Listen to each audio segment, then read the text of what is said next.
안녕하세요, 조승현입니다. 오늘부터 한 달에 한 번 정도 아티스트 시리즈라는 걸 한번 해보려고 합니다. 우리가 살고 있는 21세기 문화에 지대한 인문학적 영향을 미쳤다라고 제가 생각하는 분들, 하지만 우리나라에 잘 알려있지 않은 분들에 대해서 얘기하는 시간을 한번 만들어 볼까 합니다. 오늘 제가 소개시켜드리고 싶은 아티스트는 그랜드마스터 플래시라고 하는 힙합 아티스트예요. 사실 이제 힙합 하면은 오늘날은 세계인의 예술이죠. 케이팝의 굉장히 중요한 일부기도 하고, 하지만 제가 이제 1990년대에 미국에 처음에 이사 갔을 때만 해도 힙합은 굉장히 새로운 분야였고, 특히 백인들이 주로 사는 동네에서는 이제 막 사람들이 알아가는 그런 음악 형태였어요. 모든 청년들이 라디오에서 키고 다니던 노래 중에 퍼프 데리와 메이스가 같이 부른 Can't Nobody Hold Me Down 이라는 노래가 있었습니다. 아무도 나를 제압하지 못해 라는 뜻이죠. 근데 저는 이제 그 노래 그 백그라운드에 나오는 어떤 그 리듬이 있는데, 비트가 있는데,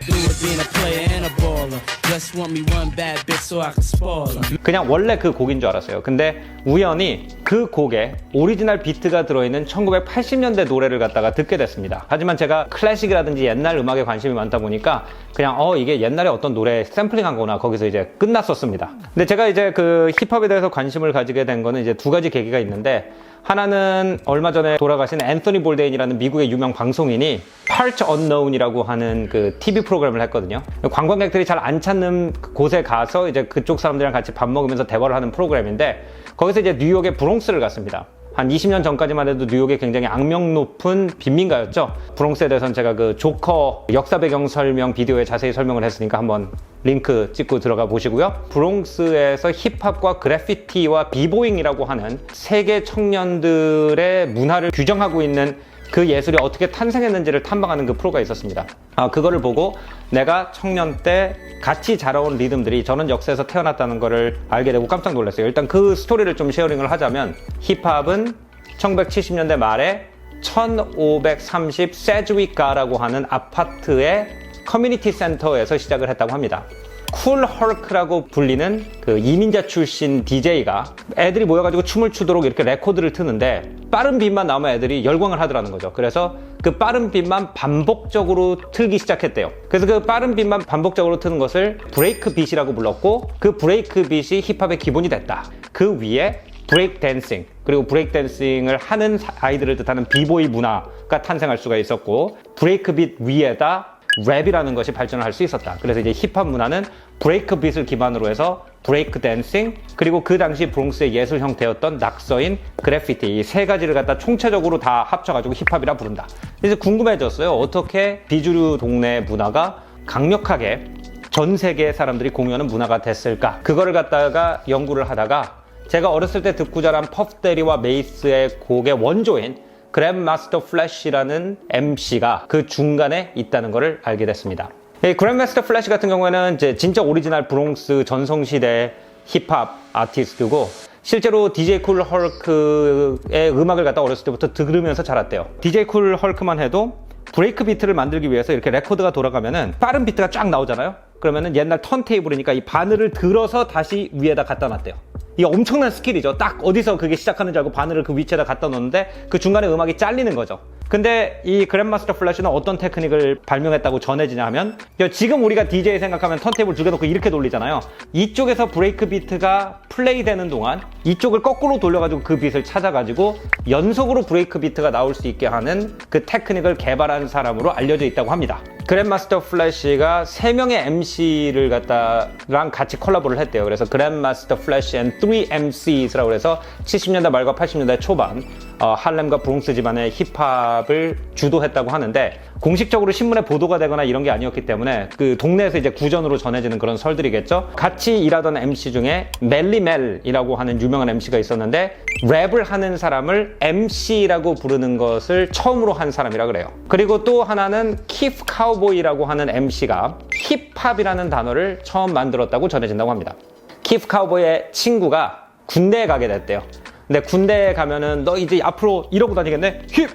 힙합 훈련소에서 행군 연습하는 모습을 패러디했는데, 그걸 보고 옆에 있는 친구들이 다 막 배꼽을 잡고 웃으니까 그걸 무대에서 하기 시작했고 그 소리를 갖다가 다른 사람들이 응용하고 샘플링하면서 힙합, 힙힙합 이런 식으로 이제 비트를 맞추기 시작한 것이 그 랩과 그 브레이크 비트의 문화를 힙합 문화라고 부르기 시작한 거에 기원이 됐다고 합니다. 사실 기록이 많이 남아있지 않대요. 왜냐하면 초기 힙합 문화는 가난한 동네의 형들이 약간 비행하는 동생들한테 놀이터를 만들어주기 위해서 하는 것이었기 때문에 이걸 뭐 레코딩을 한다든지 이런 생각을 아예 안 했대요. 그렇기 때문에 초기 힙합 문화에 대해서 우리가 많은 기록을 가지고 있지 않은 것이 그 당시 사람들은 이것을 근본적으로 라이브 음악 형태로 생각을 했다고 합니다. 근데 이 힙합을 갖다가 이제 레코드로 상업적으로 미국 전국에 판매를 할 거라고 생각을 한 첫 번째 사람이 이제 실비아 로빈슨이라고 하는 힙합의 어머니라고 불리는 프로듀서이자 음반사 사장이었다고 해요. 이제 실비아 로빈슨은 원래 이제 R&B나 이쪽 계열에서 자기도 유명한 이제 가수였고 그 뉴욕 근교 동네들에서 청년들이 열광하는 소리를 갖다가 이제 포장해서 판매를 해보자라는 생각을 하게 됐고 이제 슈가힐 레코드라고 하는 첫 번째 힙합 전문 레코드 회사가 생겼다고 합니다. 그 레코드 회사에서 이제 몇 개의 굉장히 유명한 작품들이 탄생했고 뉴욕 밖의 미국 사람들이 뉴욕의 젊은 애들 사이에 이런 것이 유행하는구나 라는 걸 알게 됐는데 사실 지금 우리가 힙합이라는 음악을 생각을 하면 대체로 갱스터 랩을 생각을 하잖아요. 원래 힙합은 파티에서 DJ들이 트는 거기 때문에 대체로 신나게 놀자, 오늘 다 옷 잘 빼입었네, 야, 쟤 움직이는 거 봐, 춤 진짜 잘 춘다, 이런 내용이었대요. 초기 힙합은, DJ 쿨 헐크와 그 시대 힙합은. 근데 흑인들이 사는 동네의 처참한 생활과 범죄율에 대해서 노래를 처음으로 부르기 시작했던 것이 바로 그랜마스터 플래시라고 합니다. 힙합을 사회적 메시지를 전달하는 도구로, 특히 흑인들의 울분과 미국 안에서 차별받는 사람들의 억울함을 표현하는 도구로 승화시킨 사람이기 때문에 이 사람이 없었으면 힙합이 예술 형태로 오랜 기간 발전하기가 굉장히 어려웠을 것이고 지금 우리가 힙합식으로 옷을 입고 스웨그를 자랑하고 이런 문화가 세계에 퍼지도 않았을 거라는 거죠. 그런 면에서 어떻게 보면은 우리가 교과서에서 배운 바하나 베이토벤이나 이런 사람도 물론 중요하지만 지금 21세기의 우리들의 청년 문화를 이해하는 데는 그랜마스터 플래시가 더 중요한 사람일 수도 있다는 거예요. 그래서 그랜마스터 플래시가 그 전환점, 아직도 많은 사람들이 어떤 레전드로 생각하고 있는 곡이 The Message라는 곡이에요. 5명의 아티스트와 함께 그랜마스터 플래시 앤 Furious 5라는 이제 그룹을 만들어가지고 발표한 곡인데 실제로 이 뮤직비디오를 보면은 뭐 할렘이나 브롱스에 막 무너져가는 뭐 건물들이라든지 뭐 아이들이 쓰레기 더미 속에 놀고 있는 장면 아주 로우하게 집어넣었어요. 힙합을 그 유색인종들이 사는 동네의 빈곤을 갖다가 있는 그대로 표현하는 도구로서 정착시킨 노래로 유명하죠.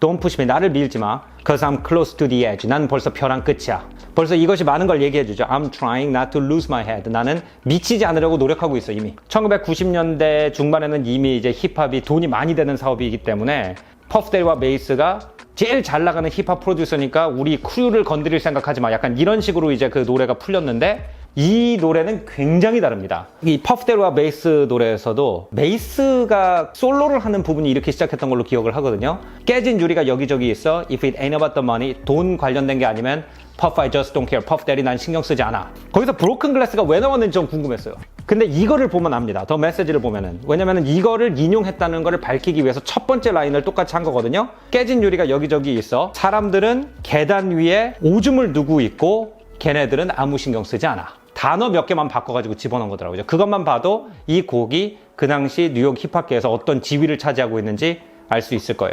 그래서 처음 이제 스탄자에서는 뭐 유리가 깨져 있고 사람들이 막 길거리에다 오줌 싸고 나는 이 냄새를 견딜 수 없어. 나는 이 소음도 견딜 수 없어. 하지만 나는 돈이 없어서 이사 갈 수 없어. 얼마나 그곳이 살기가 엉망인지를 알려줘요. 근데 제가 생각할 때 여기서 가장 감동적인 라인은 제가 실제로 이제 필사를 했는데 제 뒤에 있는 이 내용입니다. 정말 제가 생각했을 때는 20세기 후반에 미국의 현실을 묘사한 시 중에 가장 대작이라고 해도 될 만큼 엄청나게 아름다운 가사인 것 같아요. 정말 어마어마합니다. 제가 랩을 하질 못하기 때문에 그냥 한국말로 대강 의미만 전달을 드리고 제 라임으로 들으면 곡을 망칠 것 같아서 저는 아예 그냥 영어로 읽지도 않겠습니다. 이게 뭐라고 썼냐? 아이가 태어났을 때는 아무 생각도 없다. 인간이 어떤 방식으로 사는지에 대해서 눈먼 채로 태어난다. 신이 너를 보고 웃고 있지만 그는 찡그리고 있기도 하다. 뭐냐면 너가 어떤 삶을 사는지는 신만 알기 때문이다. 너는 개토에서 자라면서 2등 시민으로 클 거다. 그러고 나면 너의 눈은 깊은 증오의 노래를 부를 것이다. 이 장소, 네가 놀고 네가 머무르는 곳은 전체가 거대한 골목길처럼 생겼다. 할렘과 브롱스의 골목길을 말하는 거죠. 그죠? 너는 누구를 갖다가 존경할 거냐 하면은 북테이커라고 그런다. 북테이커가 이제 길거리에서 이렇게 도박하는 사람들, 이렇게 이름 적는 사람, 그런 사람들을 갖다가 영웅으로 생각하면서 클 거라는 거예요. 그러면서 여기서 엄청나게 많은 범죄자들의 이름을 갖다가 쭉 나열을 합니다. smugglers, scramblers, burglars, gamblers. 네, 제가 안 한다 그랬죠. 그래서 이런 사람들을 보고 자란 다음에 이렇게 스스로 이렇게 생각할 거예요. 아, 나는 쿨한 놈이야. 나는 야근 놈이야. 이렇게 생각을 하면서 결국 학교를 그만두게 될 거다.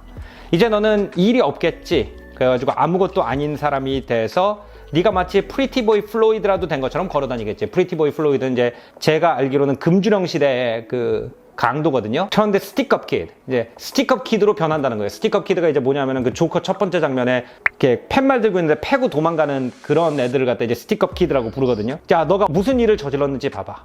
너는 8년 동안 감옥에 보내졌어. 이 다음에 그 감옥에서 일어난 일들을 갖다가 너무너무 적나라하게 묘사를 합니다. 너의 남성성은 빼앗겼어. 너는 메이 태그가 됐지. 그래서 2년 동안을 그렇게 보냈지. 마치 지옥에 있는 것처럼 학대당하면서 말이야. 어느 하루 너가 목매서 죽은 채로 너의 감방에서 발견될 때까지. 너의 인생이 사라졌다는 것은 누구나 볼 수 있었어. 너는 차가웠고 너의 몸이 앞뒤로 흔들렸지. 그리고 너의 눈은 그 슬픈 노래를 부르고 있었어. 너가 왜 그렇게 빨리 살아야 했고, 그러니까 어린 시절을 보내고 어른이 돼가지고 그런 걸 차차 깨닫는 게 아니라 빨리 산다는 거죠. 너가 왜 그렇게 빨리 살아야 했고 그렇게 어려서 죽어야 했는지. 그러니까 나를 밀지 마. 나는 벼랑 끝에 가까워.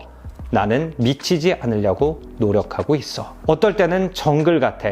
내가 어떻게 물속에 가라앉지 않는지 나도 궁금해. 이런 가사를 쓴 거예요.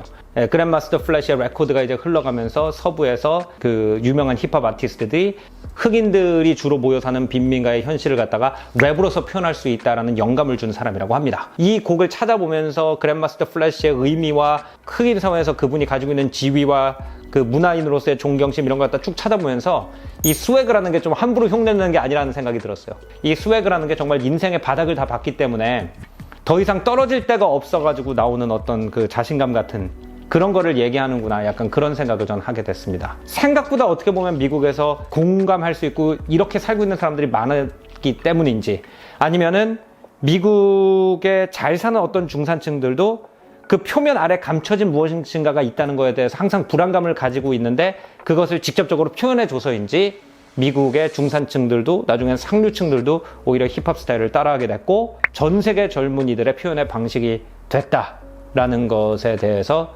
좀 여러분과 한번 나눠보고 싶었고, 특히 저보다 어린 세대 같은 경우에는 아예 갱스터 랩이라는 장르를 모를 수도 있어요. 힙합 하면 오히려 뭐 잠깐 자기 노래 안에다가 랩이나 힙합을 집어넣는 거에 익숙할 수도 있는데 이 힙합의 기원이 얼마나 치열한 삶의 현장에서 나왔는지 한번 같이 얘기해보면 좋을 것 같아서 오늘 에피소드 준비해봤습니다. 자, 오늘 조승현의 탐구 생활은 여기서 마치겠습니다. 이 아티스트 시리즈라는 아이디어 마음에 드시면 댓글 남겨주시고요. 많은 분들이 호응해주시면 다음에 또 다른 아티스트 한번 소개해보도록 하겠습니다. 구독, 좋아요 많이 눌러주시고요. 저는 다음 에피소드에서 뵙겠습니다. 안녕히 계십시오.